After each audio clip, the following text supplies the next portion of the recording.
Así que bueno, es un gran gusto estar en esta actividad del nuevo Instituto de Formación y Estudios de los Gobiernos Subnacionales. Nosotros, bueno, somos de la Universidad de la República, el Núcleo Interdisciplinario de Estudios de Desarrollo Territorial, que estamos con la Facultad de Economía y la Facultad de Derecho, dando inicio a una capacitación y, bueno, esperamos que una relación con el Instituto que pueda ser fructífera en las actividades que seguro va a empezar a desarrollar desde ahora en más. Voy a hacer una presentación un poco de la actividad y después vamos a tener unas palabras del presidente, Ricardo Gorosito, del Instituto, y después ya vamos a empezar con la actividad. Bueno, la actividad, como ustedes saben, tiene que ver con los impactos y las modificaciones que introduce la LUC en la gestión de los gobiernos subnacionales, los gobiernos departamentales, con un énfasis desde lo contable y administrativo y también lo jurídico. Para eso vamos a tener las exposiciones de los expertos, tanto desde el derecho como desde la contabilidad y administración, el doctor Álvaro Richino, que por ahí está con Martín Fraijedo. Bueno, voy a empezar por presentar a Martín Fraijedo, que es del Núcleo Interdisciplinario de Estudio de Desarrollo Territorial, junto conmigo. Yo soy de la Facultad de Economía, ahí está Martín. Martín es de la Facultad de Ciencias Sociales. Y bueno, y nosotros en realidad vamos a estar en un rol de moderadores. Mi expertise es más el desarrollo económico territorial, y Martín la descentralización, la gobernanza, pero hoy digamos que los expertos van a ser desde el derecho y la administración y contabilidad. Bueno, el doctor Álvaro Richino, que ahí están viendo en pantalla, y también el doctor Diego Lamas. El doctor Álvaro Richino es doctor en Derecho y Ciencias Sociales y Diplomacia, profesor agregado de... ¿Abel, decías algo? Ah, no, saludaba. Muy bien. Es profesor de Derecho Municipal de la Universidad de Montevideo, docente de Arquitectura Legal de la Facultad de Arquitectura, Diseño y Urbanismo de la Universidad de la República, miembro del Tribunal Arbitral Internacional de Salto Grande desde el año 2006, asesor jurídico de la Secretaría General de la Intendencia de Montevideo y asesor jurídico de la Facultad de Arquitectura de la Universidad de la República. Consultor en la temática de administraciones públicas locales, miembro de la Unión Iberoamericana de Municipalistas y es integrante de su Consejo de Dirección. Ha ejercido cargos de responsabilidad ejecutiva en la Administración Estatal y en la Intendencia de Montevideo. Es autor de numerosos trabajos académicos en Derecho Administrativo, Municipal y del Ordenamiento Territorial, así como expositor en congresos y seminarios internacionales. El doctor Diego Lamas es doctor en Derecho y Ciencias Sociales, docente de Derecho Administrativo en la Universidad de la República. Ahí lo tienen, al lado del doctor Richino. Es responsable del área jurídica de la Institución Nacional de Derechos Humanos y Defensoría del Pueblo desde el año 2017. Durante casi 10 años se desempeñó como abogado en el área jurídica del Tribunal de Cuentas de la República y es docente de la Escuela de Auditoría Gubernamental de ese organismo. También fue asesor de República FISA, es expositor en cursos y seminarios en temáticas vinculadas al sector público y especialmente en el área de los gobiernos departamentales. Autor también de diversos trabajos y expositor en congresos internacionales.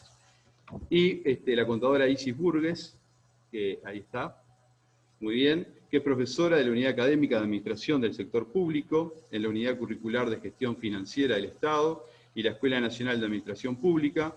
Con más de 20 años de experiencia en la administración pública, ha liderado importantes proyectos en la materia y participado activamente en otros tantos.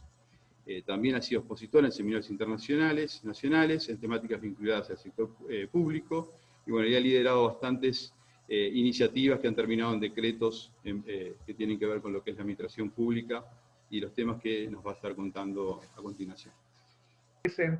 No, valía la pena inscribir esta actividad en el marco de las actividades del Instituto de Formación y Estudios de Gobiernos Subnacionales del Congreso de Intendentes, que después empezamos a hablar de esto en el 2006, 2007, y después de tantos años, en diciembre pasado, formalmente se creó en el marco de una ventana de oportunidades de un convenio entre el Congreso de Intendentes y la cooperación de la Unión Europea.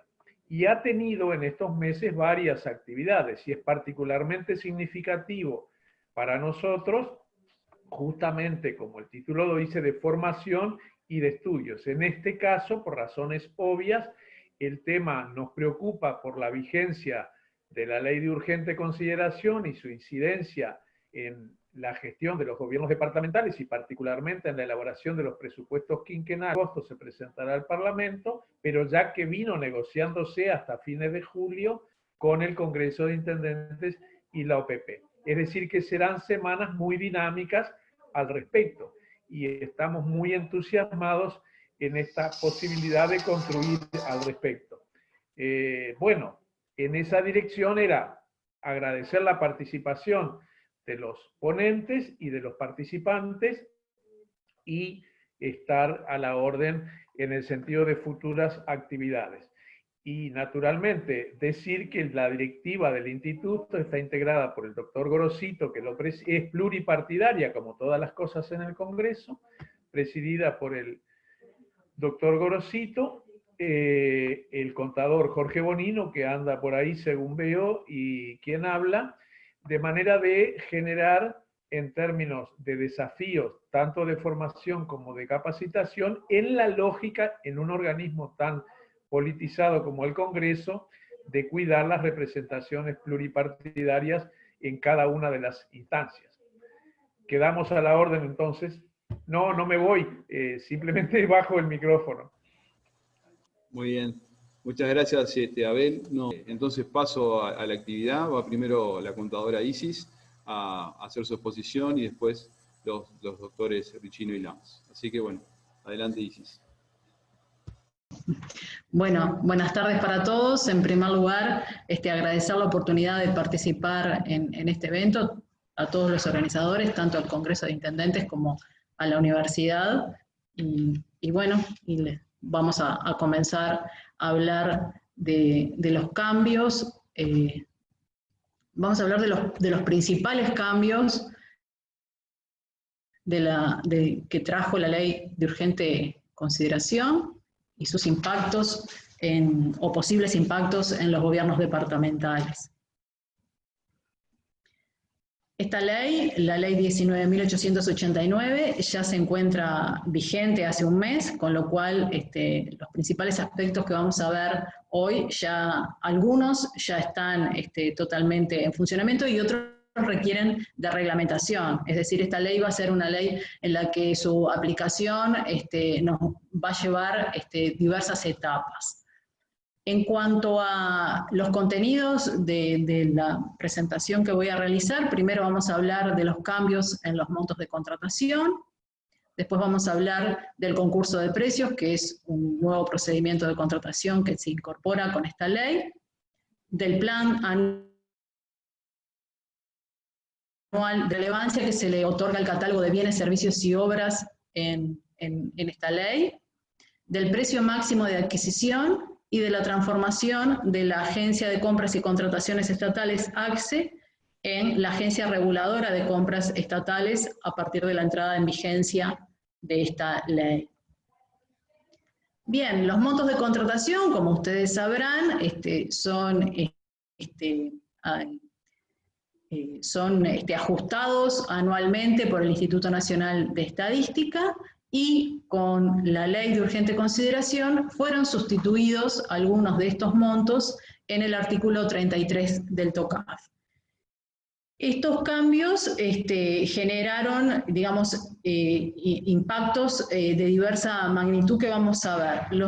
Los montos que cambiaron y que ven allí en esta diapositiva, la compra directa bajó de 510.000 pesos a 200.000.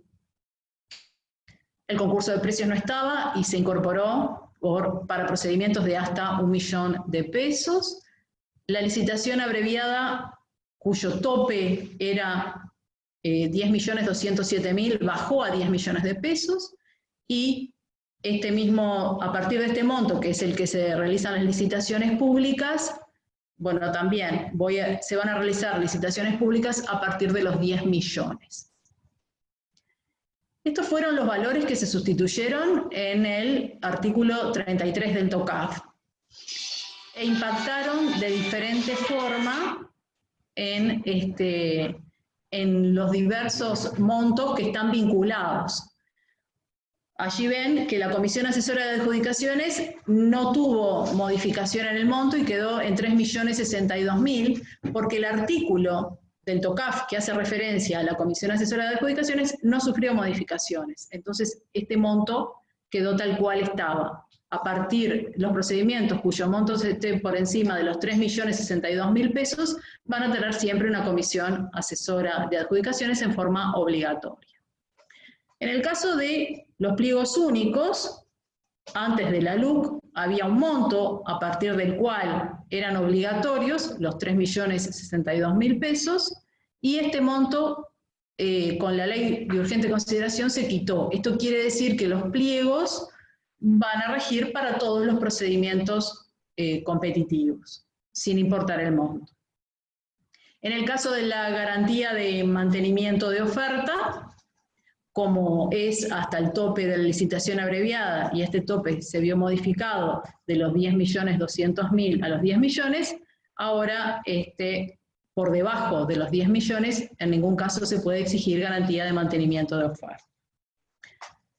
Para el caso de la garantía de fiel cumplimiento del contrato, también se modificó este monto, porque el monto que hace referencia a esta garantía en el TOCAF habla de un 40% del tope de licitación abreviada, y entonces al cambiar ese tope pasó a ser de 4 millones de pesos. Lo mismo ocurre con el procedimiento de vista, en donde, de vista del expediente, regulado en el artículo 67 del TOCAF, en donde se habla de procedimientos superiores al monto equivalente a 4 licitaciones abreviadas, con lo cual esto pasó a ser 40 millones de pesos. Este cambio en los montos tuvo otros impactos. No es solamente la modificación en los procedimientos, sino que cada vez que tengo una ley o un reglamento que hace referencia a esos montos, esto ocasiona impactos. Por ejemplo, en el caso de los ordenadores de gasto. No hay un cambio en cuanto a las definiciones de ordenador, ni a las competencias de ordenador, ni a los montos asociados como están establecidos en el TOCAF, pero lo que sucede es que al cambiar los montos, cuando yo tengo un artículo que dice que un ordenador secundario será por el monto de hasta 4 licitaciones abreviadas y cambia el monto, esa resolución pasa a tener el monto equivalente a los montos vigentes. Entonces tenemos que tener cuidado con las resoluciones que tenemos tanto de ordenadores secundarios como de ordenadores por delegación con respecto a estos montos. Si tengo un ordenador que por delegación podía comprometer gastos por hasta el equivalente del tope de compra directa, y eso eran 510.000 pesos, a partir de la LUC, si estaba referido con tope de compra directa, pasó a ser 200.000 pesos, y eso lo tengo que tener en cuenta, porque no va a poder ordenar más gastos por encima de ese monto, a menos que se cambie la resolución y se ajuste a otro valor. Pero es algo que tenemos que tener en cuenta, tanto para los topes de los ordenadores secundarios que estén en alguna resolución, como para las resoluciones para competencias delegadas de ordenar el gasto. Otro tema en el cual repercuten el cambio de los montos tiene que ver con las publicaciones en la web de compras estatales. El artículo 50 del TOCAF, que hace referencia a las publicaciones, no sufrió cambios.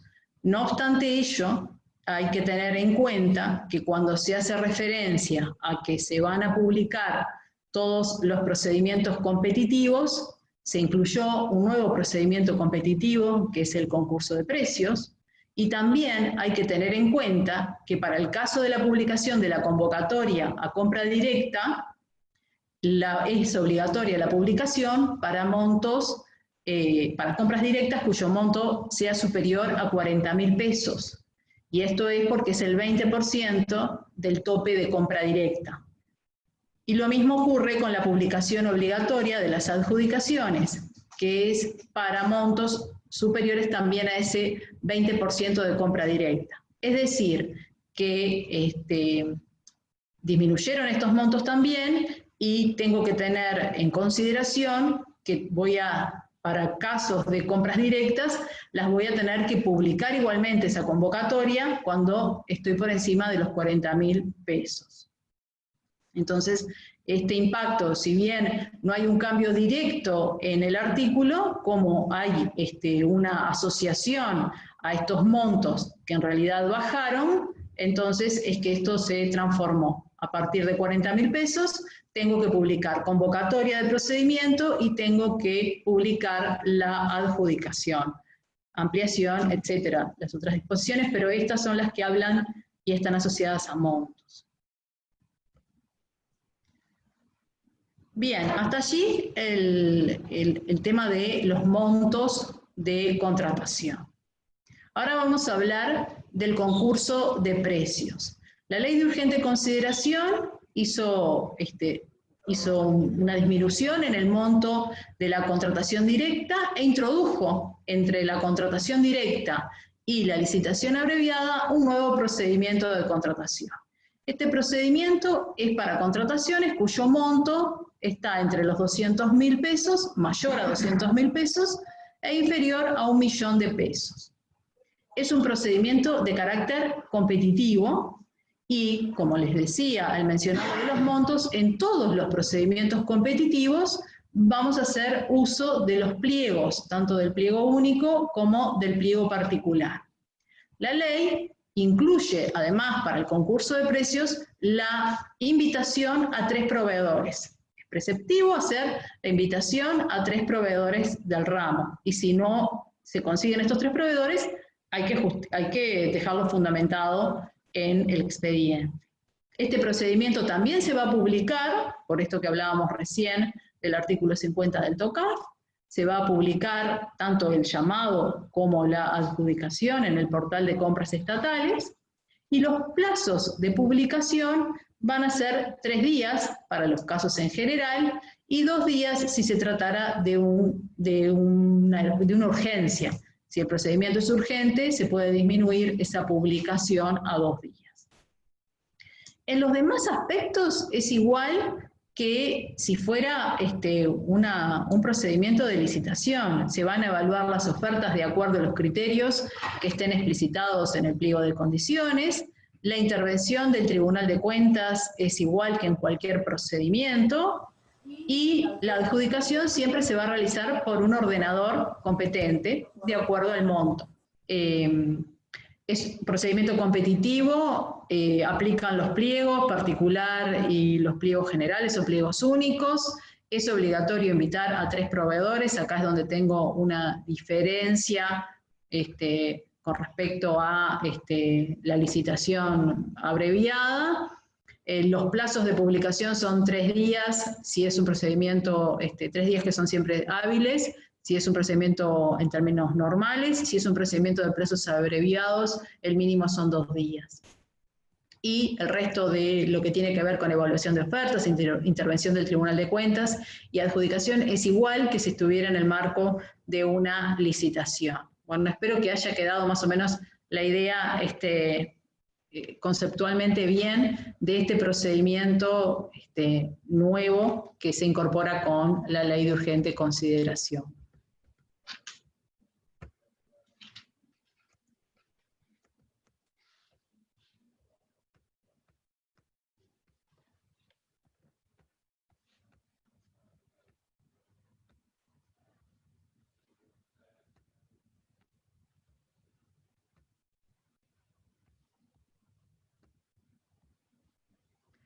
Teniendo algún problema a la hora de compartir, estoy compartiendo de nuevo.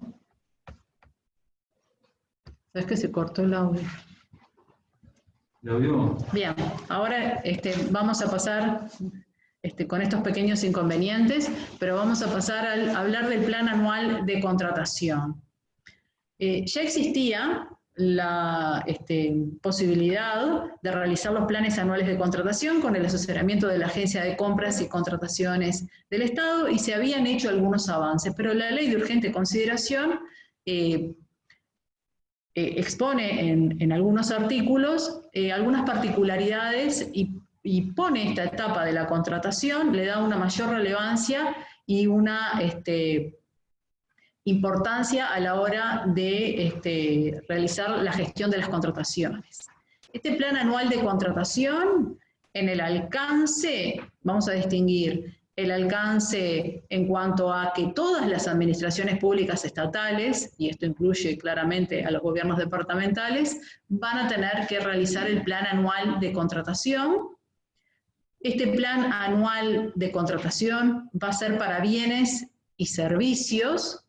Esto es lo que dice el artículo, hace referencia a bienes y servicios. Aquí, bueno, hay algunos matices en la interpretación de si dentro de bienes y servicios están las obras o no. Veremos esto cómo se aclara posteriormente en algún decreto reglamentario.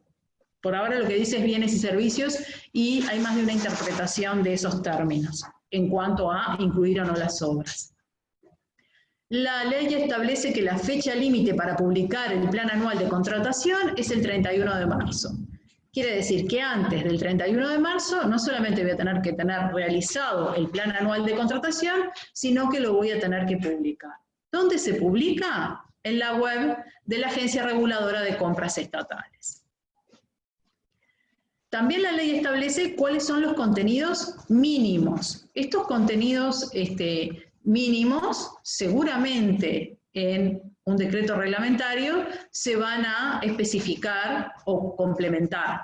Entonces, los contenidos mínimos que establece la ley tienen que ver con la descripción y alcance del objeto y fecha estimada de la publicación de la compra. Ahora, cuando hablemos de otros temas, vamos a ver que si bien está muy general, seguramente en la reglamentación se va a especificar de qué manera se van a requerir esos planes. Es de cumplimiento preceptivo para todo procedimiento competitivo, es decir, todos los procedimientos de contratación, con excepción de las compras directas o las compras directas por causales de excepción, van a tener que estar dentro de este plan anual de contratación. Una vez que tengo publicado el plan, con la fecha límite del 31 de marzo, voy a poder realizar, cada organismo va a poder realizar incorporaciones y modificaciones. Pero realizar incorporaciones y modificaciones, es decir, agregar nuevas contrataciones o modificar las que tengo publicadas, va a tener una penalización en los plazos de publicación del llamado. Entonces, si se trataba de una licitación pública, voy a tener un plazo mínimo de 60 días hábiles entre la publicación del llamado y la apertura del mismo. Este es el plazo para las licitaciones públicas y en el caso de las licitaciones abreviadas, el plazo se extiende a 30 días hábiles. Ven que la penalización está solo para los procedimientos de licitación pública y licitación abreviada, si bien dentro del plan de contratación vamos a tener la totalidad de los procedimientos competitivos. Pero la ley específicamente penaliza estos dos procedimientos y los penaliza haciendo que el plazo entre la publicación del llamado y la apertura de las ofertas se comporte de esta manera, sea 60 días hábiles para una licitación pública y 30 días hábiles para una licitación abreviada. También establece los artículos que hacen referencia al plan anual de contratación que se va a reglamentar, el Poder Ejecutivo lo va a reglamentar con el asesoramiento de la Agencia Reguladora de Compras Estatales. ¿Qué quiere decir esto? Que hay que estar atentos a que va a haber una reglamentación, un decreto reglamentario que va a dar más detalles sobre cómo voy a tener que realizar este plan anual de contratación. Pero no debo de perder de vista que la ley ya está diciendo que antes del 31 de marzo tengo que tener publicado este plan, que lo voy a publicar en la web de la Agencia Reguladora de Compras Estatales, y que el alcance es para todos los procedimientos competitivos, en los casos de bienes y servicios, y todas las administraciones públicas estatales los van a tener que realizar. Es decir, todos los gobiernos departamentales, todas las intendencias, todas las juntas van a tener que realizar su plan anual de contratación. Esperamos que la reglamentación, que seguramente estará en los próximos meses, dé una mayor claridad al tema de cómo lo voy a publicar, bajo qué herramientas van a facilitar, y seguramente la Agencia Reguladora de Compras Estatales va también va a capacitar en la forma en que hay que realizarlo.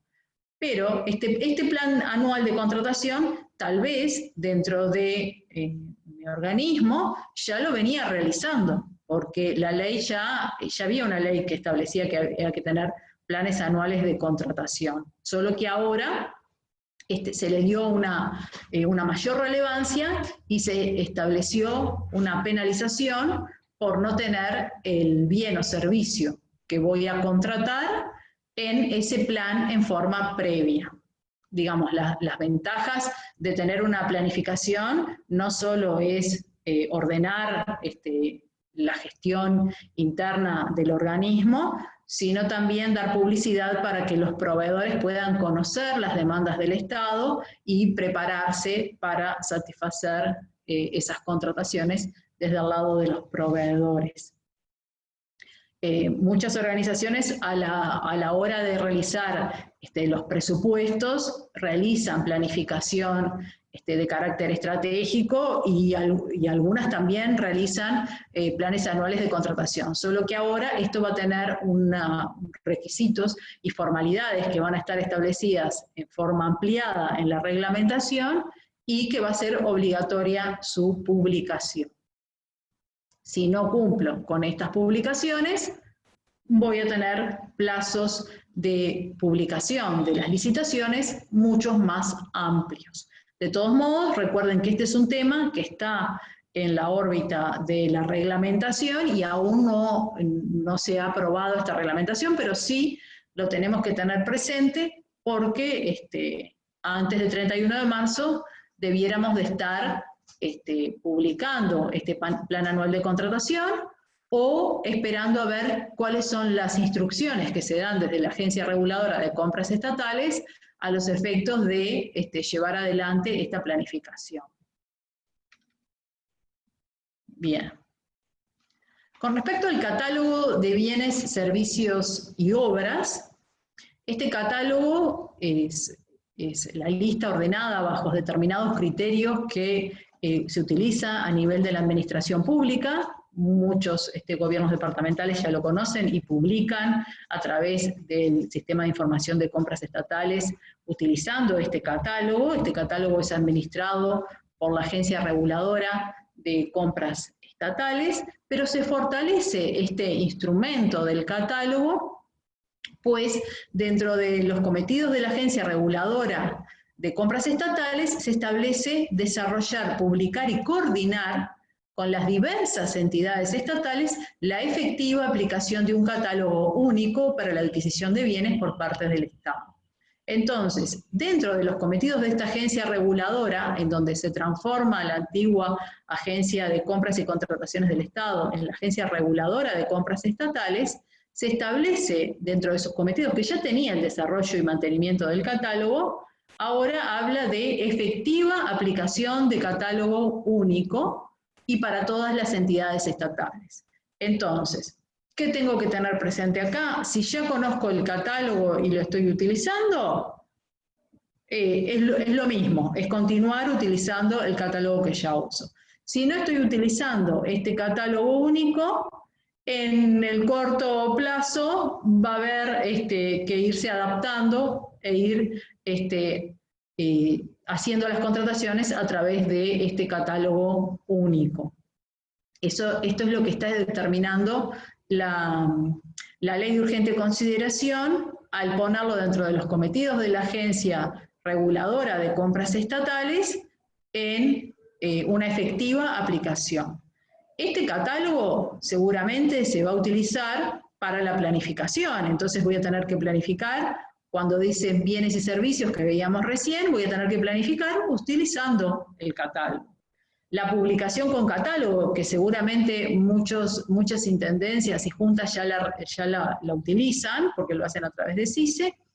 Y cuando habla de precios máximos de adquisición, que es algo que vamos a ver a continuación, también se hace referencia al catálogo. Entonces, ¿cuáles son las ventajas de tener un catálogo único?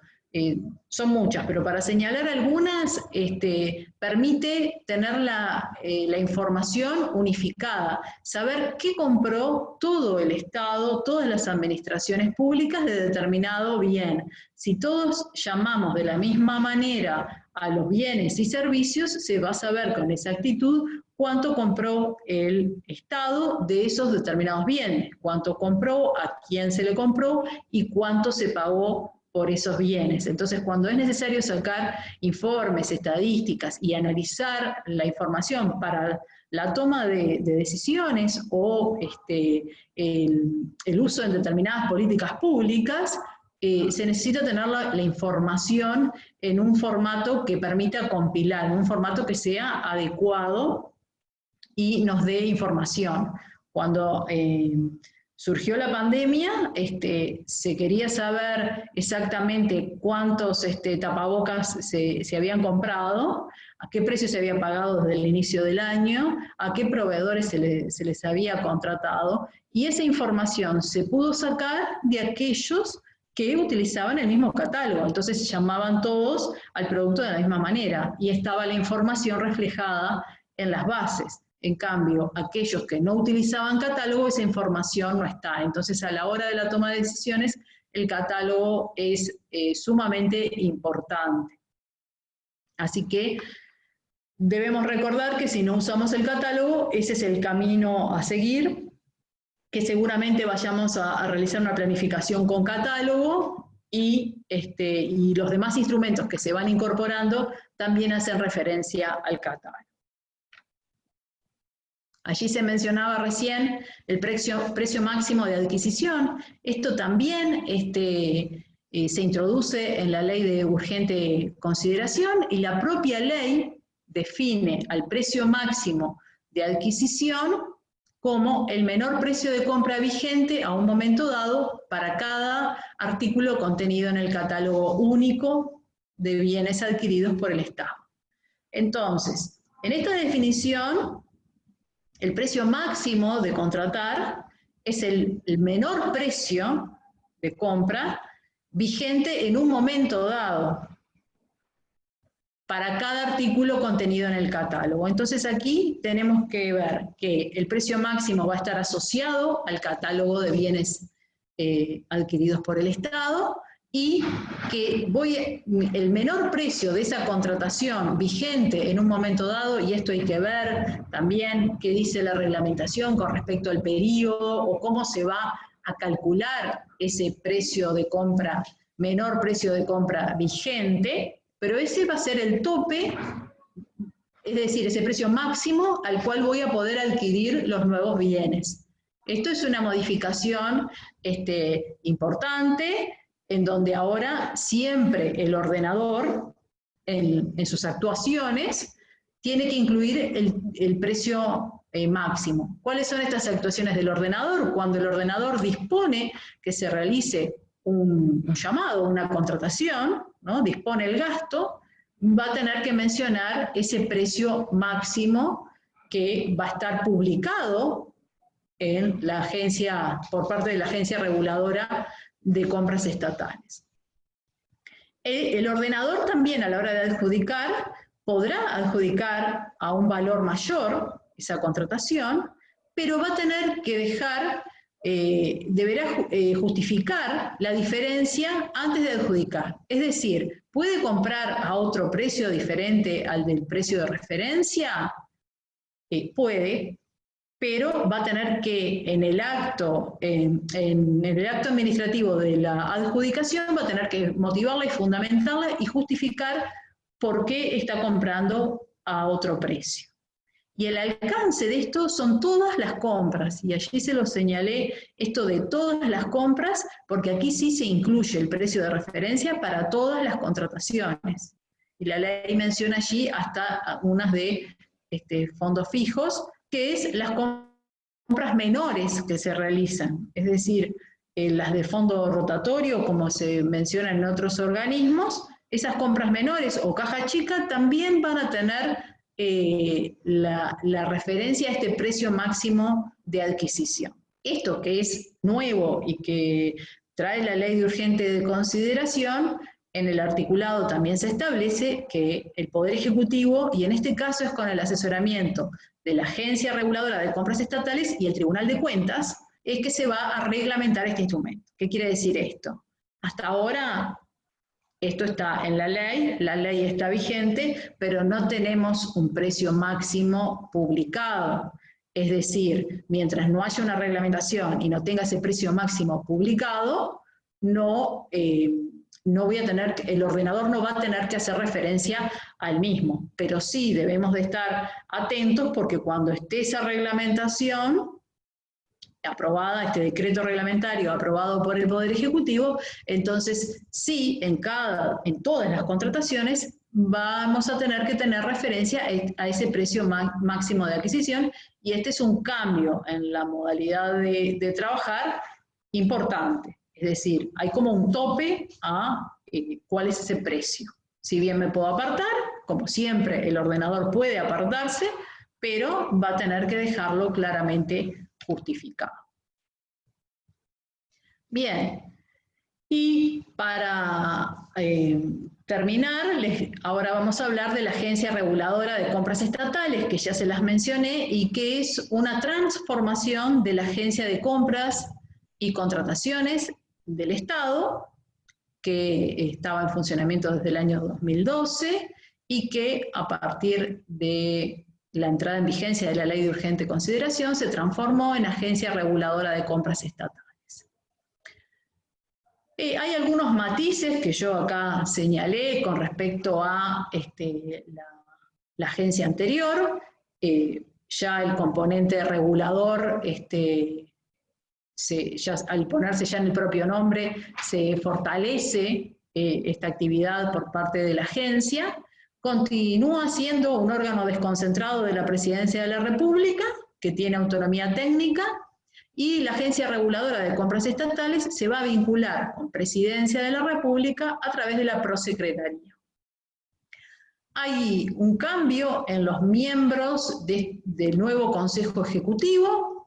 Van a ser 6 miembros, un representante de la Presidencia de la República, un representante de la Agencia de Monitoreo y Evaluación de Políticas Públicas, un representante del MEF, un representante de la Oficina de Planeamiento y Presupuesto, un representante de AGESIC y el director de la Agencia Reguladora de Compras Estatales, que también integra este Consejo Ejecutivo.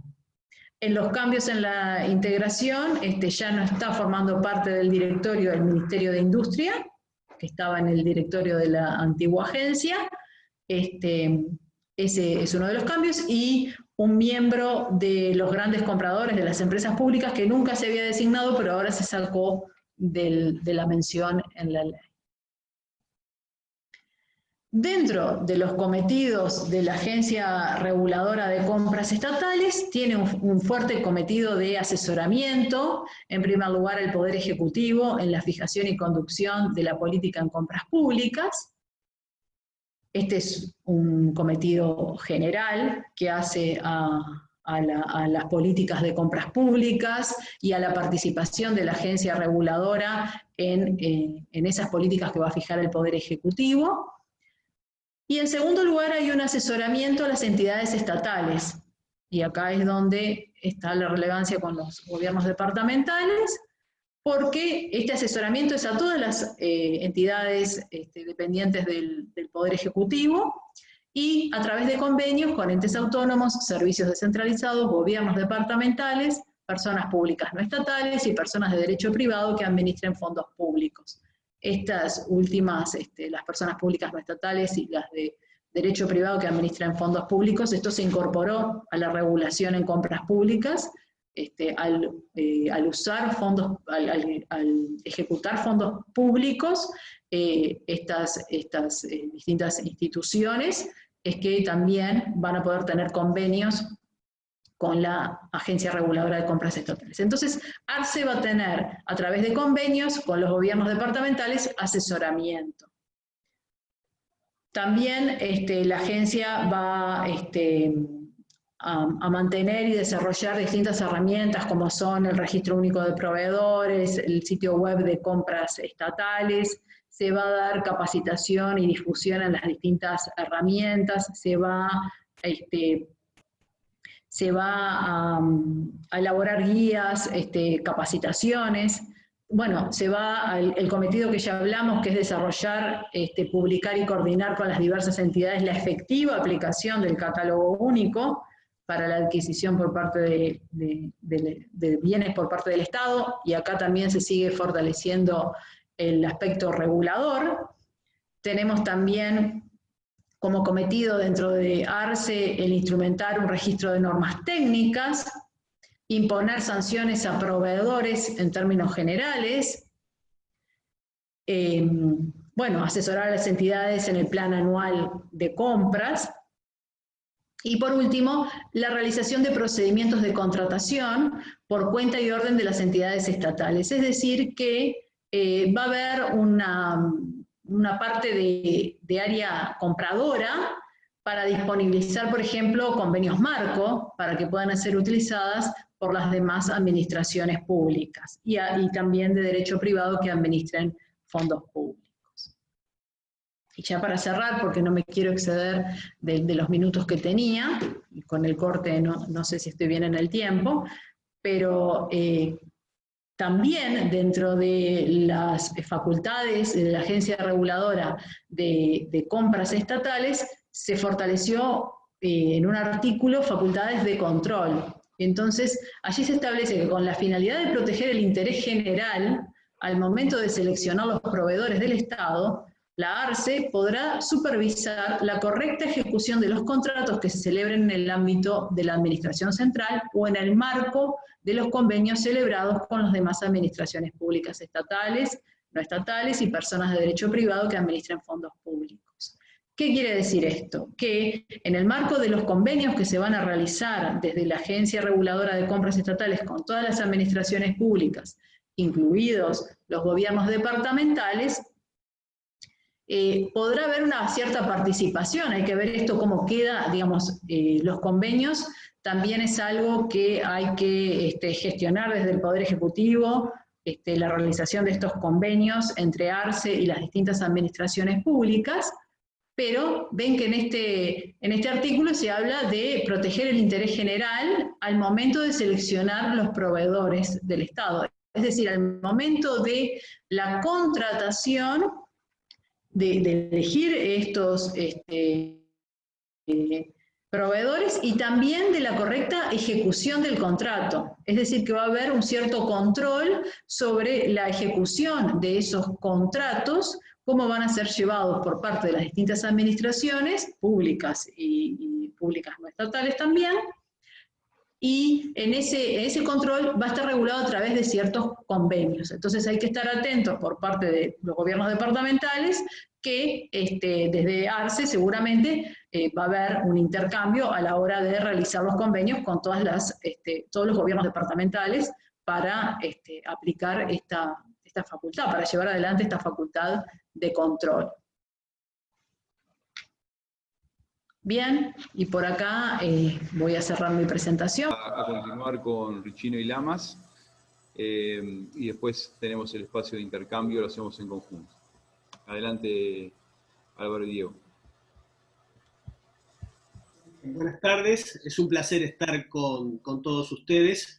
Algunos de ustedes son viejos conocidos, no quiero decir en mi caso de cuántos años atrás, otros son conocidos recientes y otros son personas con quienes espero que iniciemos de ahora una fecunda actuación dentro de la actividad del instituto que está recientemente creado. Nosotros vamos a tratar de darle una visión desde la óptica jurídica de las modificaciones introducidas por la ley a las normas sobre contabilidad y administración financiera. Desde ya, dudo que podamos estar al nivel de la claridad expositiva y conceptual de la contadora Isis Burdes, que realmente ha dado una exposición magnífica desde todo punto de vista. Trataremos igual de, en cuanto haya que reiterar algunos conceptos que necesariamente tendremos que pasar por allí, de hacerlo desde la óptica jurídica fundamentalmente. Nuestra exposición básicamente va a tratar los siguientes temas, y esos temas vamos a tratar de seguirlos en las láminas de PowerPoint que ustedes van a ver en la pantalla.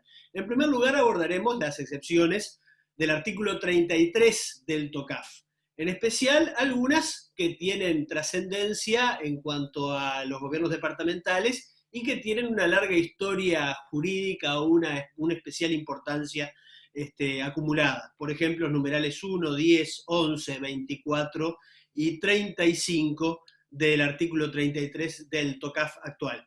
En segundo lugar, las modificaciones a los pliegos de condiciones, tanto a los pliegos generales, donde hay alguna modificación, alguna novedad de importancia, como a los pliegos de condiciones particulares. También en cuanto a los procedimientos de contratación, cuál es el marco ahora en el cual opera el procedimiento de licitación abreviada y cuál es el marco en el que opera el llamado concurso de precios, y finalmente otros aspectos que entendemos que pueden ser de relevancia para los gobiernos departamentales, como los plazos para comunicar al Instituto Nacional de Carnes y las expropiaciones para la regularización de asentamientos irregulares. Yo creo que me parece que siempre es importante hacer una evaluación previa general, porque en el marco del derecho público la historia de las instituciones tiene trascendencia. O sea, las soluciones actuales se explican y se entienden muchas veces a la luz de la evolución histórica de las instituciones. En ese sentido, hay un nuevo procedimiento que se incluye en las normas de contabilidad y administración financiera, que es la llamada el concurso de precios, que sin embargo, en realidad, en términos históricos, no es nuevo. El actual TOCAF, que básicamente es modificado en muchos aspectos por las disposiciones que contiene la ley 19.889, en estos artículos 313 a 328, en realidad es un imperativo constitucional desde el año 1934. Cuando se creó el Tribunal de Cuentas en la reforma de 1934, se previó que el tribunal proyectaría la Ley de Contabilidad y Administración Financiera.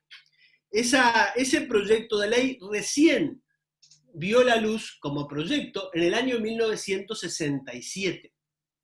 Fue un trabajo conjunto del Tribunal de Cuentas, la Oficina de Planeamiento y Presupuesto y la Contaduría General de la Nación, que dio lugar al decreto 104/968 del 6 de febrero de ese año, que puso en vigencia con carácter experimental la ley de contabilidad y administración financiera, en función de lo que decía el artículo 512 de la ley 13.640, que fue la ley de presupuesto quinquenal de los años 1968 a 1972.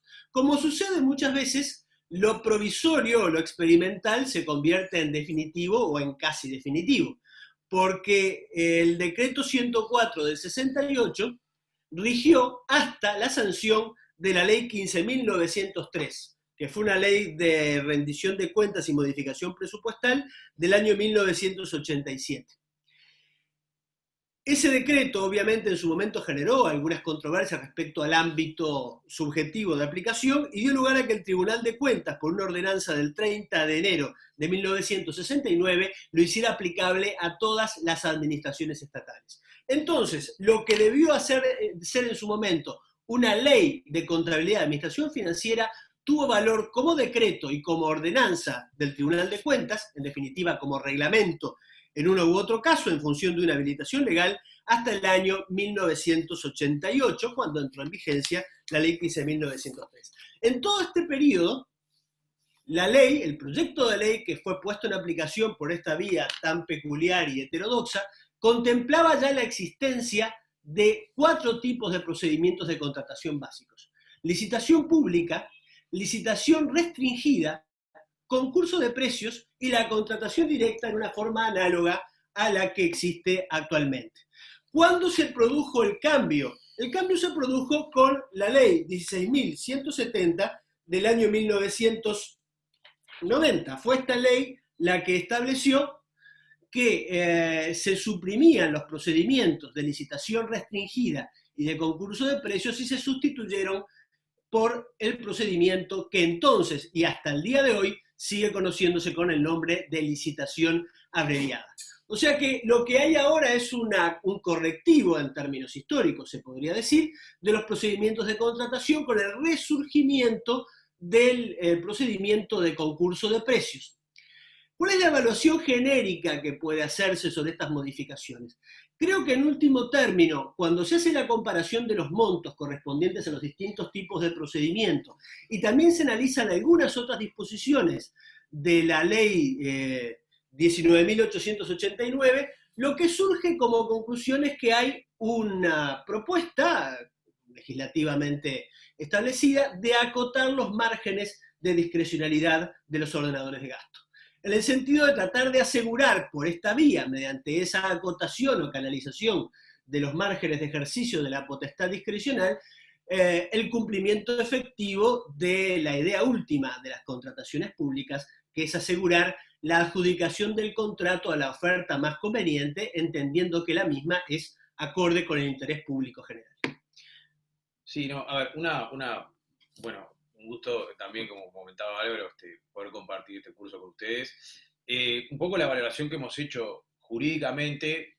A ver, las modificaciones de AutoCAF han sido una constante histórica. Desde la aprobación del 87 de la 15.903, seguramente sea la norma más modificada del Uruguay, no tengo ninguna duda. Se ha tenido sistemáticamente en las leyes de presupuesto y rendiciones de cuentas, es una norma que se ha modificado, se ha ido para adelante, se ha ido para atrás, se ha ido para el costado, y siempre se está actualizando. En este caso de la ley de urgente consideración, no cabe duda que hay un conjunto muy grande de modificaciones, ya Isis habló de algunas, unas cuantas, nosotros vamos a comentar otras más, pero por lo menos la valoración nuestra es que tampoco estamos frente a un cambio de 180 grados, o sea, acá no estamos cambiando totalmente los procedimientos de contratación en el Uruguay. No cabe ninguna duda que lo que está buscando el legislador, o que buscó a través de estas modificaciones, es acotar esa idea de discrecionalidad y en una búsqueda muy loable de transparencia en el gasto público, que es una cosa que es muy exigida, no cabe duda desde el punto de vista social.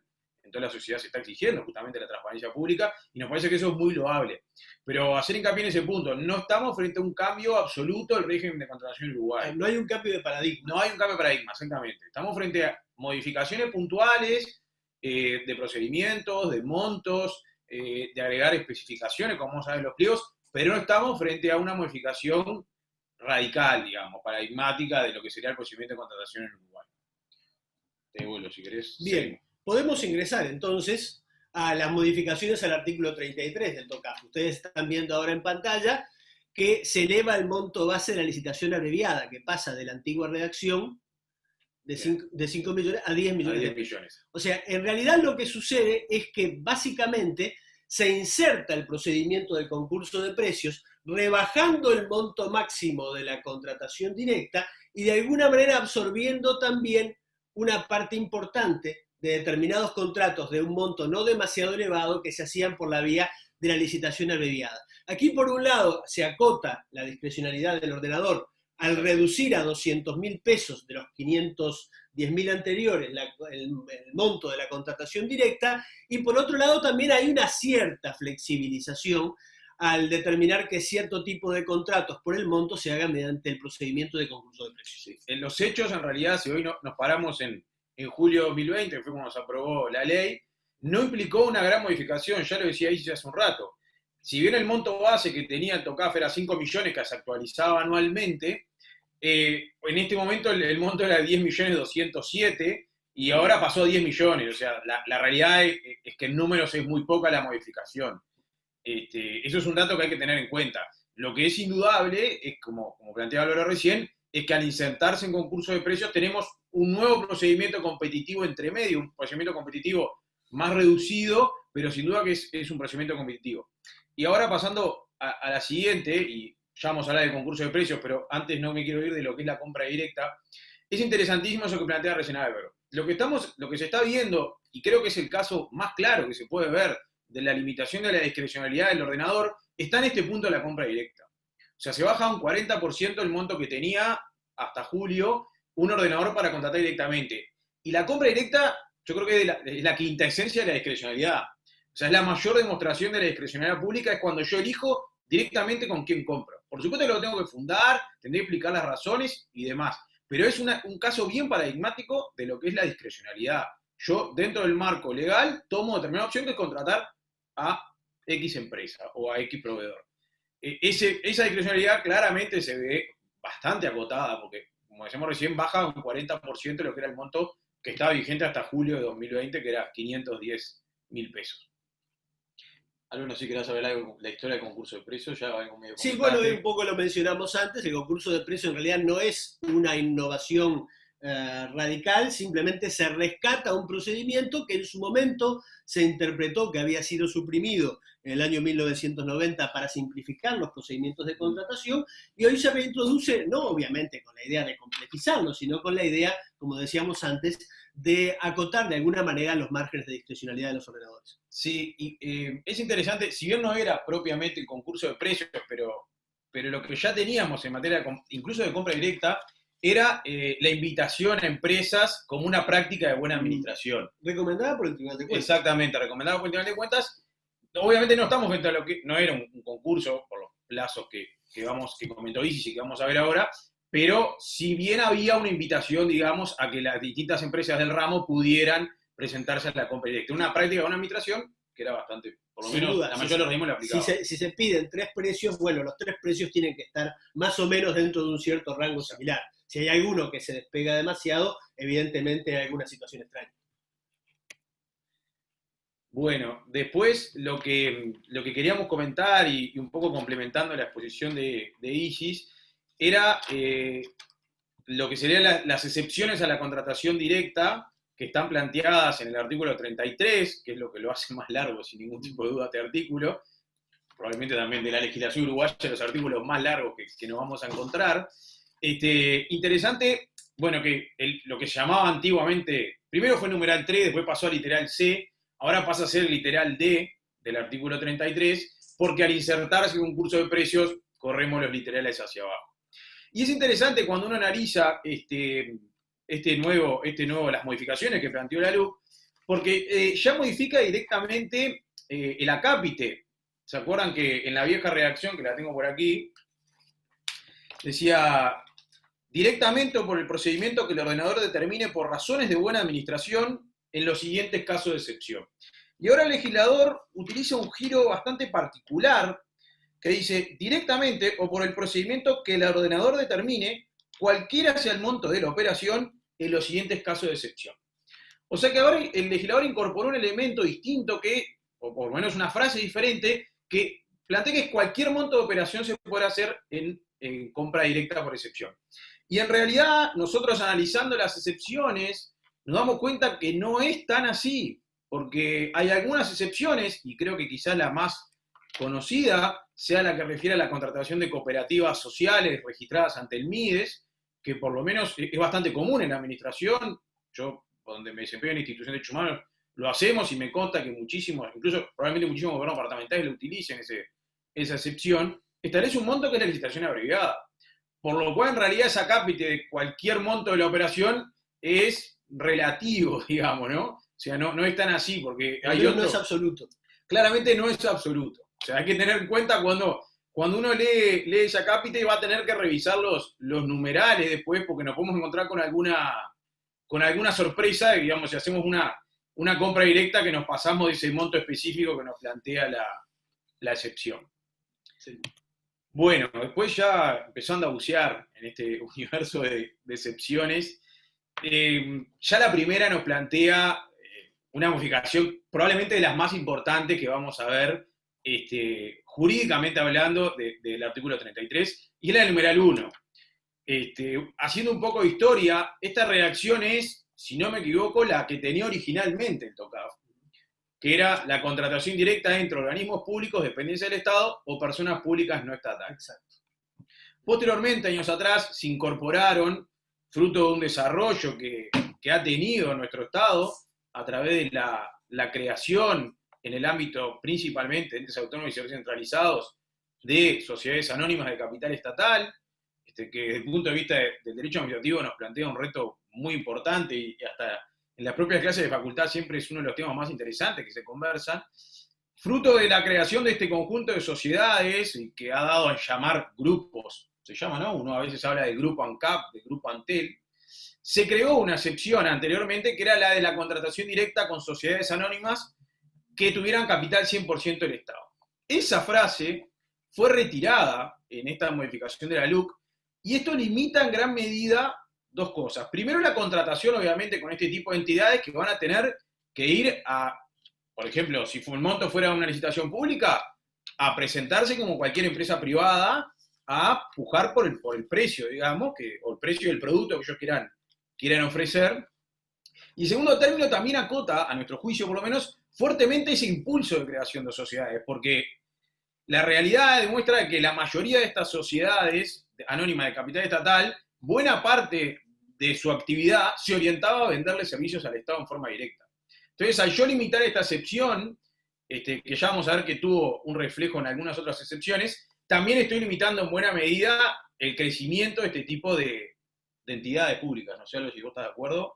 Sí, incluso no es obviamente el tema para desarrollarlo aquí, pero realmente la proliferación de sociedades anónimas controladas por entes estatales, a veces algunas sociedades controlando otras, una especie de suerte de cajas chinas, realmente plantea todavía desde el punto de vista del derecho público nacional cierto tipo de complejidades a la hora de categorizar esas actividades. Evidentemente esto va a desincentivar que sobre todo por parte de entes autónomos y de servicios descentralizados se sigan creando o se siga operando en algunas áreas muy importantes de sus cometidos a través de este tipo de entidades instrumentales formalmente reguladas por el derecho privado.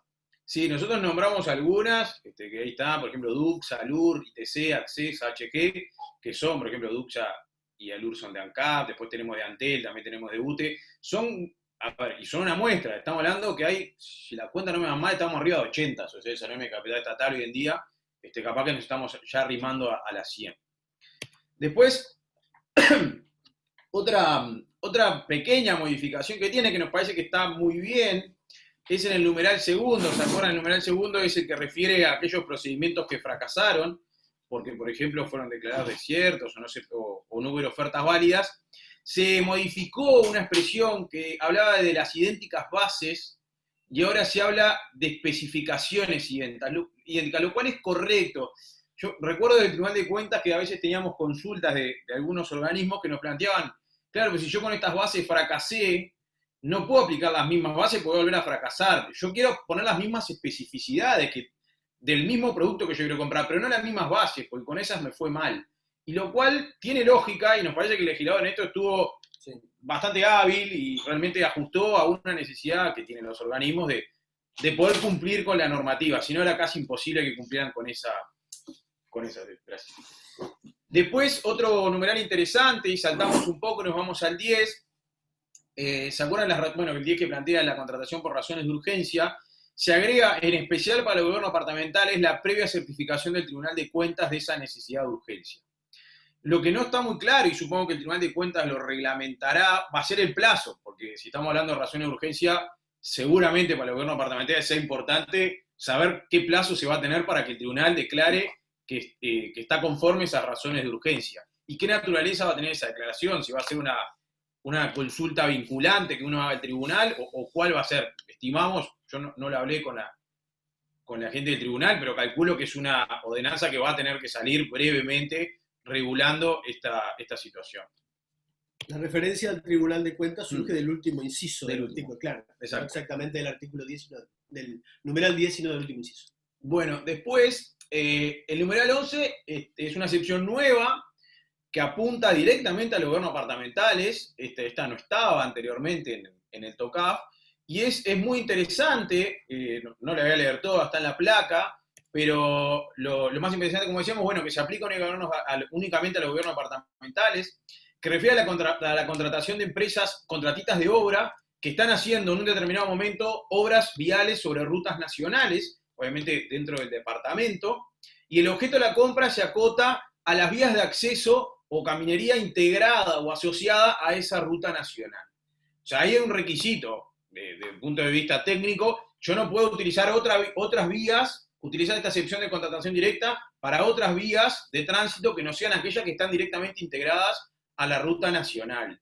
Eso es bastante interesante. Me imagino, quizás algún compañero de los gobiernos departamentales pueda detallarnos que debe ser una situación bastante habitual de que se está arreglando una ruta y se quieran modificar los accesos. Te lo puedo decir yo. Sí, es algo que sucede, que con frecuencia se trata de vías de tránsito departamentales y se trata de mantener la misma homogeneidad en el tipo de pavimento. Y lógicamente, al tratarse de administraciones distintas, la Administración Nacional, el Ministerio de Transporte y Obras Públicas y el gobierno departamental, no se puede hacer una ampliación contractual. Yo creo que esta inclusión en las normas del TOCAF como excepción directa tiende a subsanar las dificultades legales que existían para hacer posible ese tipo de ampliación contractual en caminos que son propiamente vías de tránsito que son departamentales. Incluso muchas veces pasa que esa es la misma vía de tránsito en realidad. Pasa que en un lado es jurisdicción nacional y en otra área, si es urbana, por ejemplo, pasa a ser jurisdicción departamental. Sí. Después, bueno, algo general, el numeral 16, que unifica los antiguos numerales relativos a la adquisición de víveres frescos y alimentos. Bueno, se plantea ahí, un poco siguiendo aquello que comentabais hace un rato, que no se pueden superar los precios publicados por la Agencia de Reguladores de Compras Estatales. Después es interesante el 24, que fue bastante discutido en el momento que el Poder Ejecutivo lo remitió, sobre todo de parte de la Universidad de la República, que se abre, perdón, el 24 lo que refiere es a la contratación con las fundaciones de la Universidad de la República y se limita al objeto que debe referir a la capacitación y del personal que cumple funciones del organismo. O sea, la contratación de las fundaciones debería orientarse esencialmente a la capacitación. Y es interesante también porque ahora se amplía no solo a la universidad, sino que también se amplía a las universidades privadas. Por último, no sé si querés comentar algo, si no ya nos pasamos a Esto viene a ser una corrección, es un complemento que surgió en la discusión parlamentaria, porque no estaba en el proyecto original, a raíz de la modificación del numeral primero. Exactamente.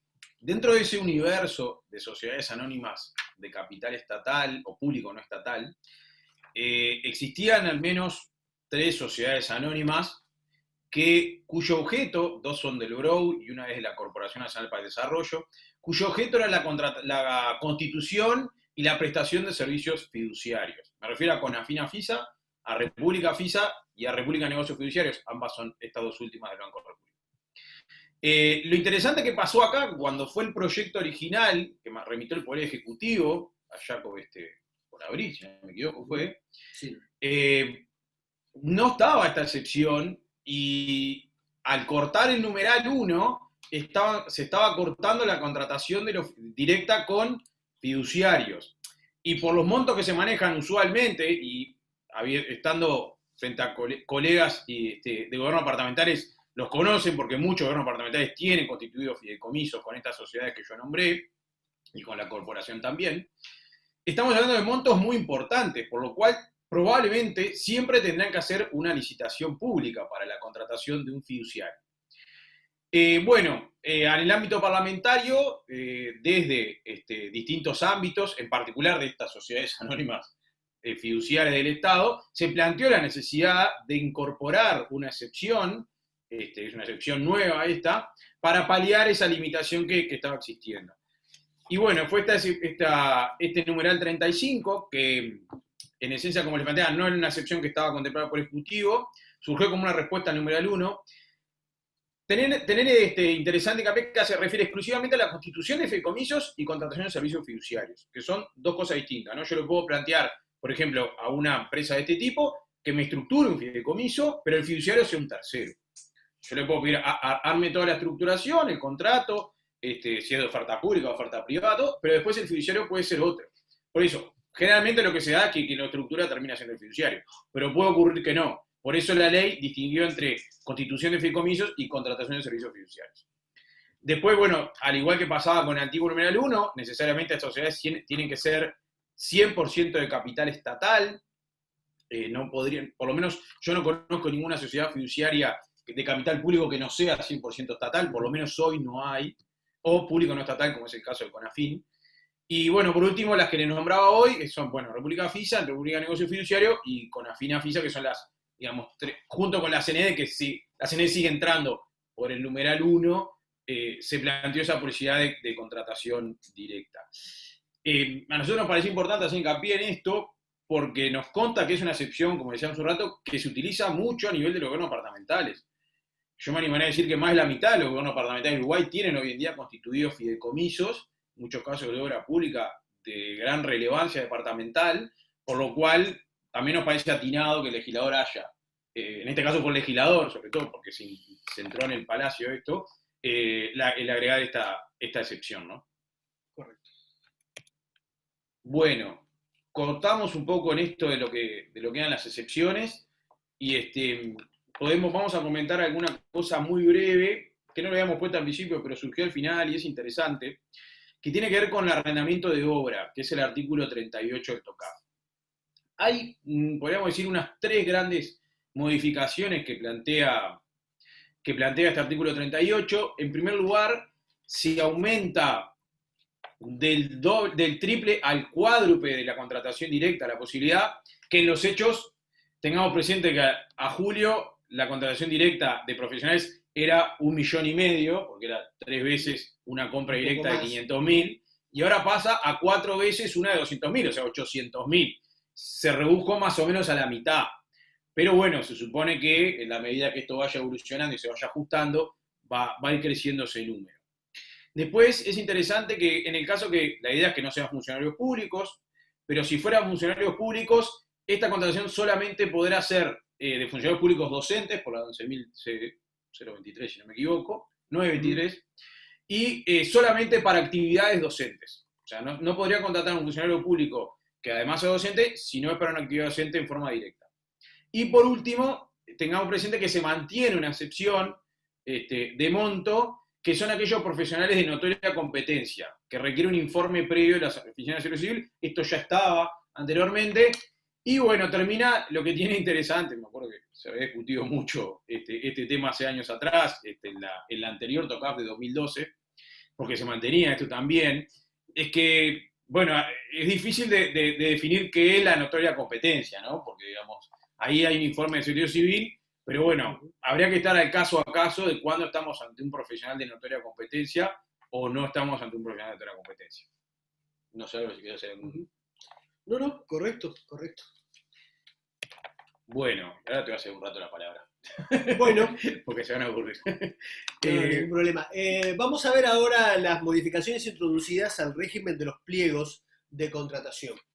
El artículo 47 del TOCAF actualmente vigente distinguía 2 tipos de pliegos de condiciones generales.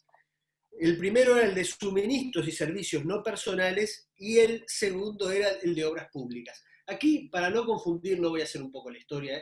Hubo algún otro pliego, un tercer tipo de pliego en legislación anterior, pero vamos a no mencionarlo para no inducir a confusión en este caso. La gran innovación, en ese sentido, de la ley 19.889 es la introducción de un nuevo tipo de pliego de bases y condiciones generales para los contratos de soluciones en modalidad llave en mano. Esto implica la posibilidad de establecer especificaciones generales en estos pliegos para aquellos casos en que el contratista tiene la obligación de entregar la obra terminada y en condiciones de operatividad. Creo que esto, en líneas generales, se puede interpretar como una modalidad del contrato de obra pública, pero es una modalidad que ha tenido un avance importante dentro de la actividad de las administraciones estatales y por eso mismo, sin duda, impone la necesidad de establecer normas específicas para este tipo de contratos en los pliegos para soluciones en modalidad llave en mano. Muy breve. Sí. Es interesante, es correctísimo lo que plantea Álvaro, el contrato llave en mano ha tenido un enorme impulso en los últimos años, también indudablemente porque hay acá en el llave en mano una transferencia de la responsabilidad, ¿no? Sí. Digamos, de la obra. Y eso es un dato que para la administración es muy importante también, porque le da un buen margen de protección cuando yo le transfiero al contratista todos los riesgos del desarrollo de esa obra. No cabe duda que el legislador en este caso estuvo muy ajustado también en analizar y decir, bueno, si hay tantos procedimientos de obra pública, de contrato llave en mano, bueno, creemos un pliego general para este tipo de contrataciones, que generalmente son complejas, ¿no? Una obra pública son de los tipos más complicados, probablemente, de licitaciones que uno se puede llegar a enfrentar.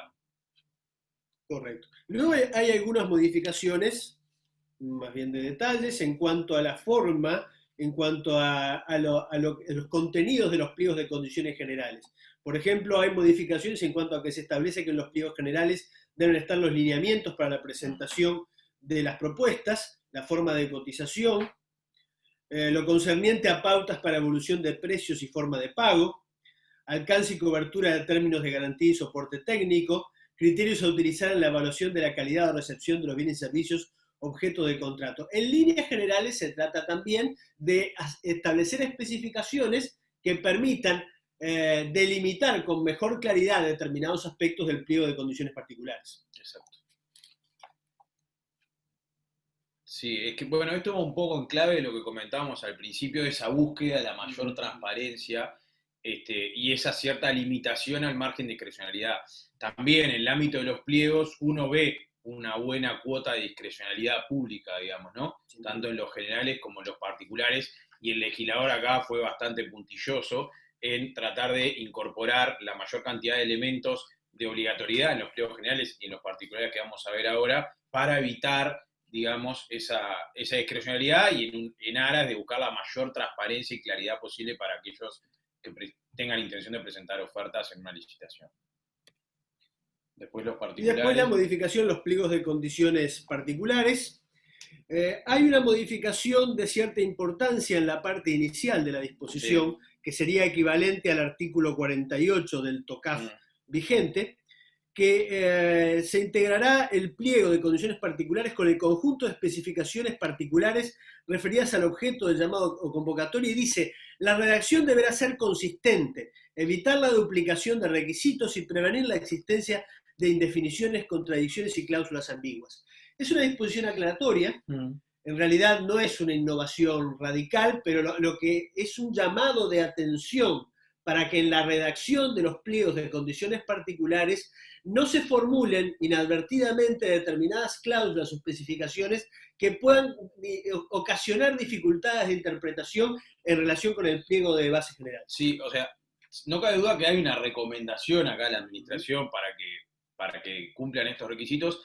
Lo que tenemos que ver qué pasa con el Tribunal de Cuentas, porque hay que ver cuál va a ser el criterio que tenga el tribunal de ahora, probablemente en próximos meses, cuando empiecen a analizar licitaciones públicas vinculadas con la aplicación de este tipo de pliegos, porque quizás se pueda observar, el tribunal pueda ser bastante duro en eso y observe porque hay cláusulas ambiguas o porque hay repeticiones o contradicciones entre cláusulas generales y particulares.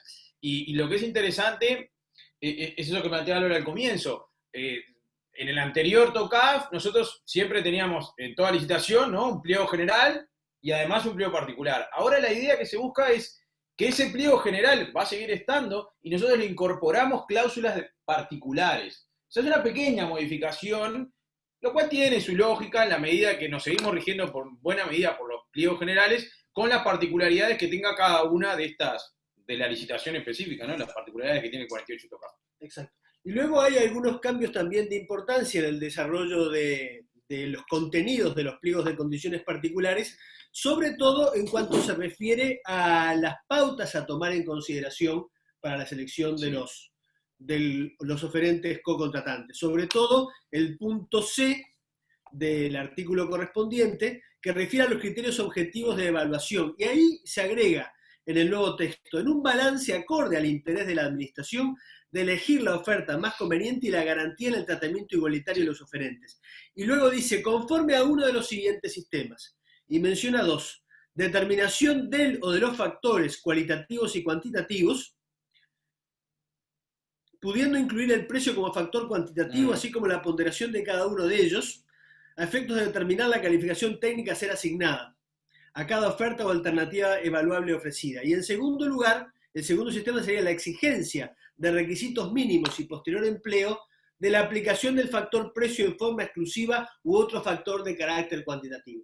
Creo que esto también va en el sentido de darle pautas al ordenador en cuanto a los criterios que debe tomar en consideración y que deben estar presentes necesariamente en los pliegos de condiciones particulares a la hora de evaluar las ofertas a consideración. Sí, yo iba a hacer un comentario porque es interesante, nos pasó hace un rato en el organismo donde yo trabajo, la Institución de Derechos Humanos, que estamos redactando un pliego, en base, bueno, obviamente a los lineamientos que está planteando la LUC, y se nos planteó la aplicación de este literal B, que habla de la especificación de diseño, normas de fabricación y atributos técnicos. La licitación que nosotros queríamos hacer era vinculada a, ¿cómo se llama?, a discos duros y a respaldo informático, que tiene sus complejidades técnicas, sin ningún tipo de duda, que a mí personalmente se me escapan, y por suerte tenemos un buen informático que sabe allá.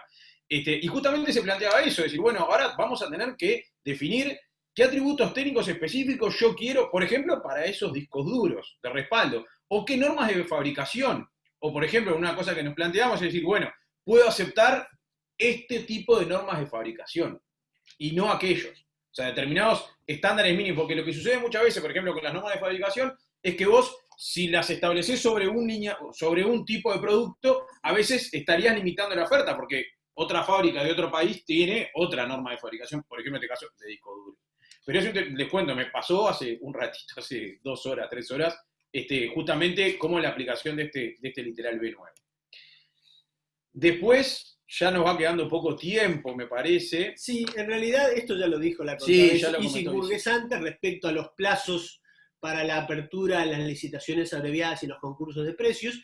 En ese sentido, los plazos que regula la ley en lo que sería el equivalente del artículo 52 del TOCAF, el concurso de precios vino a heredar los plazos que anteriormente se preveían a este efecto en el procedimiento anterior para la licitación abreviada.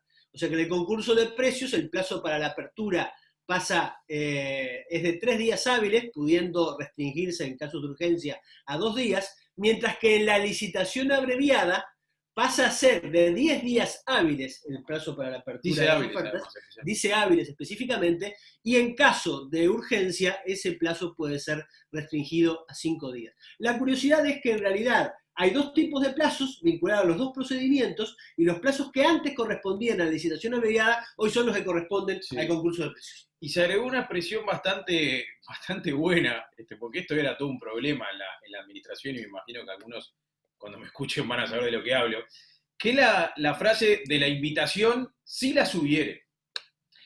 Porque lo que sucedía muchas veces, y me acuerdo del Tribunal de Cuentas, de algunas observaciones que se le hacían a algunos organismos, que planteaban, bueno, yo no invité porque no hay, en realidad, más firmas del ramo en la plaza. Yo no puedo invitar a más, hay solo 2, y invité a las únicas 2 que hay.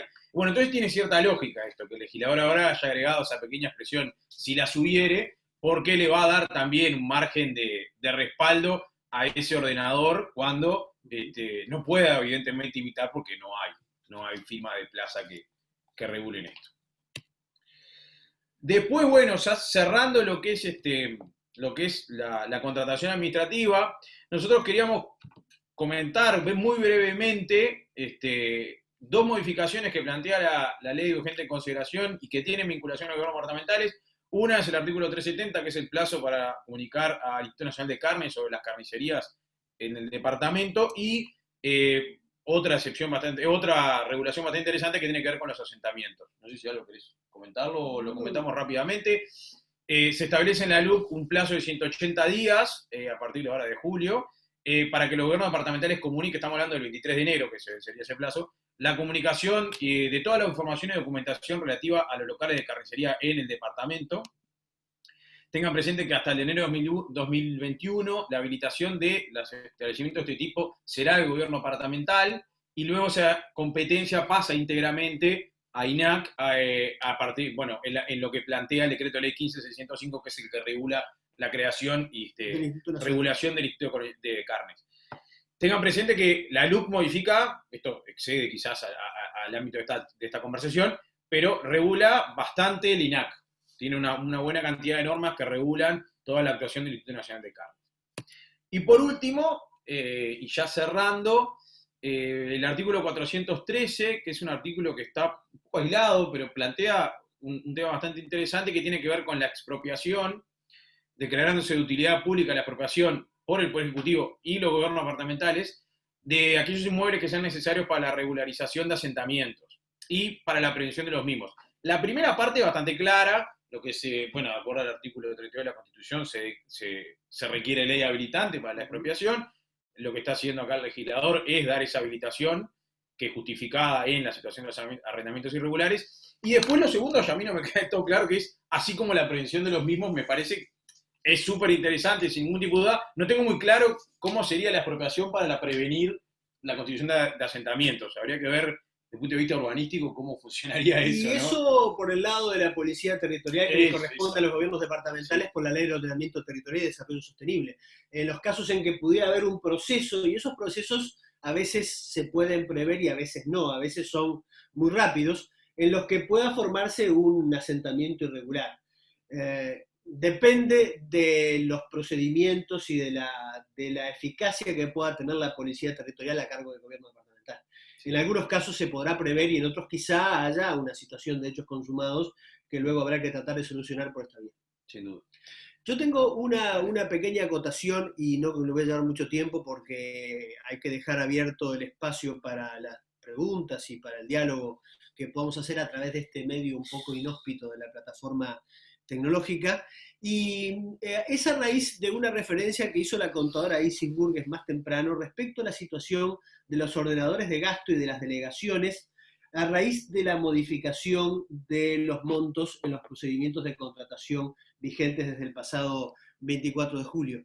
En realidad, a mí lo que de alguna manera me provoca cierta perplejidad es la postura que tiene el Tribunal de Cuentas respecto a sostener que los municipios son ordenadores especiales de gastos. Es decir, que obviamente no son ordenadores primarios, porque no reúnen las características que el TOCAF, ley obviamente, le asigna a los ordenadores primarios, y tampoco son ordenadores secundarios.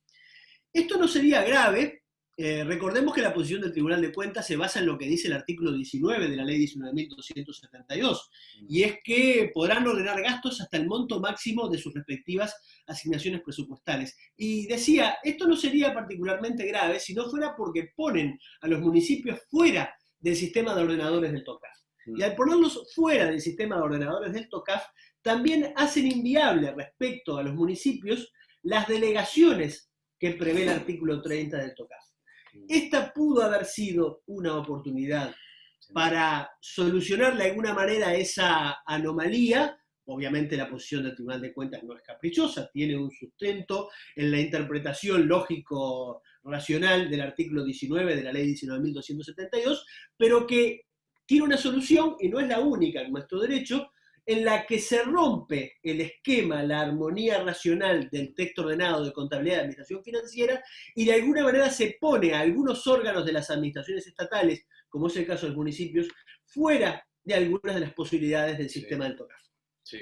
Después yo quería hacer también un señalamiento y una cosa que planteó Isis súper interesante, que también me parece que el legislador acá se perdió una oportunidad linda de hacer hincapié en la trascendencia de la vista, o del manifiesto, lo que se llama acá.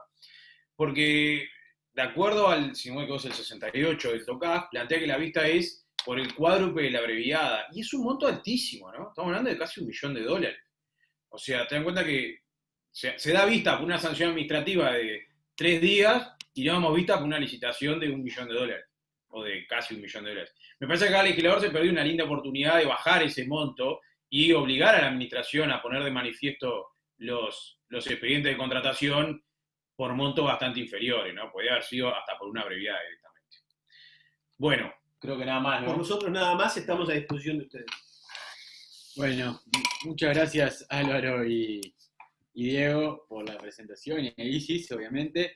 Tenemos algunas preguntas, estamos un poco sobre la hora, pero dado que empezamos un poquito más tarde, vamos a tratar de darle lugares a las preguntas y bueno, y si quedan algunas otras dudas también las seguimos contestando. Preguntaban, en preguntas para Isis, ¿en qué fecha se actualizarán los montos de compra directa? Por un lado. Por otro lado, preguntaban si el menor precio vigente y cuál será el precio máximo para los productos de estación, si es que existe eso. Se pregunta si en el plan anual, hablando del plan anual de contrataciones, que empieza a regir a partir del 1 de marzo de 2021, si eso es así, y cabe tener presente que los nuevos gobiernos se instalan a fin de noviembre y los presupuestos y planificación seguramente se aprueben, obviamente, con posterioridad. Entonces, eso es una duda sobre el tema de los plazos. Y después otra pregunta es si el precio máximo sustituye el precio de oficina para determinar la decisión del procedimiento de contratación. O sea, además de considerarlo a la hora de la adjudicación, es el parámetro para determinar los montos para la selección de los procesos del procedimiento de contratación. Entonces, esas fueron las preguntas para Isis, y bueno, si alguien tiene alguna pregunta más, alguna intervención más, estamos todos oídos. Isis, no sé si querés responder tú. Sí, claro. Voy haciendo las respuestas. ¿En qué fecha se actualizarán los montos de compras directas? Ahora quedó la compra directa en 200.000 y se actualizará seguramente para el año siguiente, ¿no? Hay algún temita jurídico en cuanto a esto de los montos y seguramente va a haber un ajuste en cuanto al artículo del TOCAF que propone el ajuste anual, porque en la redacción que estaba dada en el TOCAF del 2012 se hacía referencia al año 2010 porque en su momento, digamos, la reforma en materia de contratación abarcó digamos, no sé, a mayor cantidad de artículos o una forma más, no quiero decir que esta no sea integral, pero se abarcaron más temas.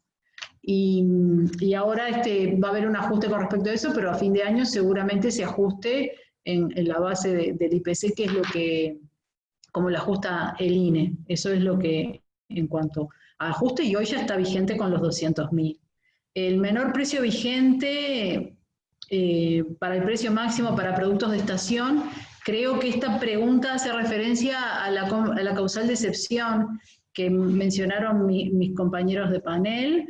Y esos precios que hace referencia a que los va a tener publicados la Agencia Reguladora de Compras Estatales, aún no hay ningún precio de referencia y se debiera entrar junto con la reglamentación. Hoy el precio de referencia que hay es el Observatorio Granjero del Mercado Agrícola, pero eso es en base a Montevideo, y ahora con esta causal de excepción va a tener que reglamentarse algo en particular, porque esos precios máximos hoy no están vigentes para ningún producto y tampoco está el decreto reglamentario.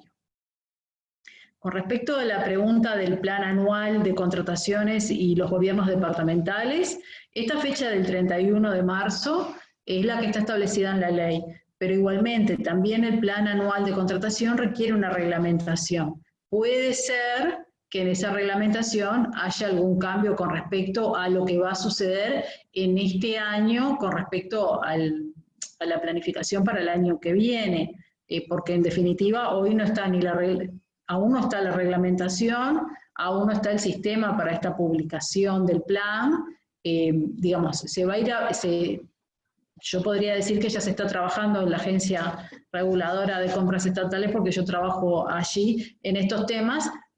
No sé qué va a decir el decreto en este aspecto. Entiendo la preocupación de que hay un cambio de gobierno y que con el tema de la pandemia se corrieron las fechas en que van a comenzar los gobiernos departamentales en su nuevo periodo de gobierno.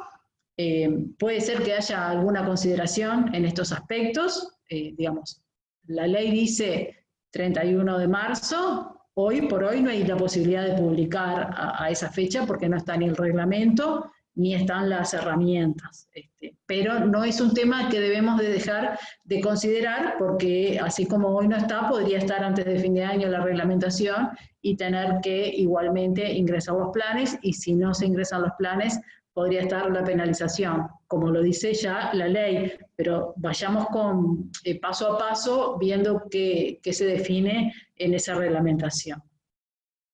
Con respecto a la pregunta de si el precio máximo sustituye el precio de oficina para determinar la decisión de la contratación, el precio máximo es un precio de referencia que el ordenador va a tener que considerar tanto a la hora de hacer la compra y considerar de que ese es su tope, como a la hora de adjudicar.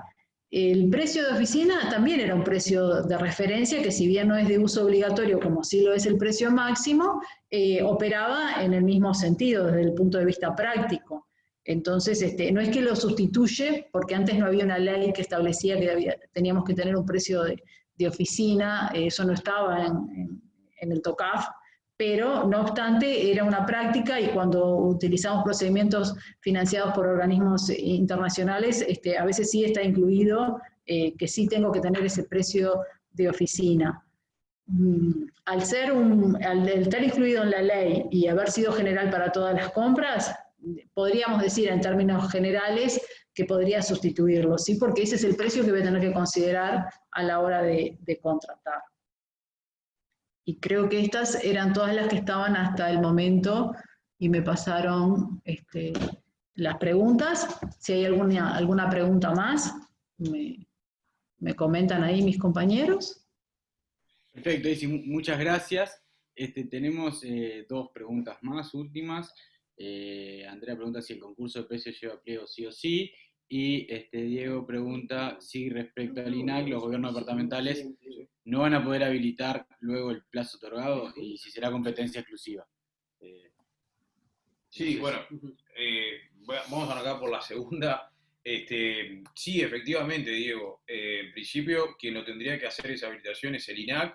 Yo justo ahora tengo acá adelante el decreto ley, y en el artículo 3, numeral 6, que establece que dice: la habilitación, registro y control de carnicerías y locales de venta al consumidor en todo el territorio nacional, es una de las competencias de INAC. Dice: sin perjuicio de lo dispuesto en este numeral, la habilitación y control de carnicerías y locales de venta del consumidor en el interior del país se coordinará con los gobiernos departamentales sobre la base de un protocolo de especificaciones técnicas a ser elaborado en acuerdo por las distintas entidades, y el INAC acordará con el Congreso de Intendentes un plan de implementación de especificaciones técnicas. Después, bueno, el artículo sigue Pero sí, en principio lo que plantea la ley es que va a ser el INAC. Obviamente en los casos en el interior va a ser en coordinación con los gobiernos departamentales, pero esa competencia, a no ser que haya una intención de, digamos, de solapar competencias o superponer competencias entre dos organismos, público o público no estatal, en principio sería el INAC. Y después la del concurso de precios, si no me equivoco, Isis lo planteó, efectivamente, una de sus placas lo planteaba esa respuesta, ¿no? Y se plantea, bueno, que sí, en principio se aplicaría los pliegos. Bueno, muchas gracias. No sé si hay alguna otra consulta o duda. En nombre del instituto quieren cerrar el evento, y bueno, le dejamos a ellos entonces. Excelente, me parece la actividad, el contenido, y será como buenos insumos. Nos estaremos viendo seguramente con ustedes y con algunos más de los panelistas en la próxima actividad, digamos, entre conocer los nombres de los electos y la fecha de asunción de los gobiernos departamentales, en donde será mucho más densa la actividad, por razones obvias de urgencia, de asunción y de conocimiento, en el sentido de nombres propios, de los nuevos elencos gubernamentales, porque ahora estamos como que en un agujero negro respecto a esos nombres, así que nos seguiremos viendo no solo en lo de las actividades de noviembre, sino, como muy bien explicaba el otro día Ricino, cuando se incorporaba a los grupos de reflexión estos, que tienen alguna acepción de los 70 un poco diferente, pero que es bueno en el sentido de generar buenos think tanks. Ahí había retomado, a ver, bueno, simplemente agradecerles a todos por vuestra participación, ha sido excelente. Seguramente cuando los participantes tengamos todos la versión completa, desgrabada, algunas otras preguntas no van a surgir, porque por más que han sido excelentes las exposiciones. Cuando uno empieza a razonar sobre estos temas, siempre alguna inquietud adicional surge, así que probablemente los estemos contactando para profundizar en algún aspecto. Y bueno, como decía Abel, también tenemos por delante un trabajo pero muy importante e interesante una vez que estén los nuevos elencos de gobierno ya definidos. Muchísimas gracias. Buenas tardes a todos. Muchas gracias a todos, entonces. Muchas gracias a todos por participar. Y muchas gracias a Isis, a Diego, a Álvaro, por las excelentes exposiciones. Aparte, es todo, y bueno, les agradecemos mucho y lamentamos el problema de conectividad y de conexión, pero bueno, va a estar disponible la grabación y con eso creo que podemos cumplir con los que no han podido entrar. Así que bueno, agradecemos mucho y nos estamos viendo en otra oportunidad. Hasta luego. Gracias.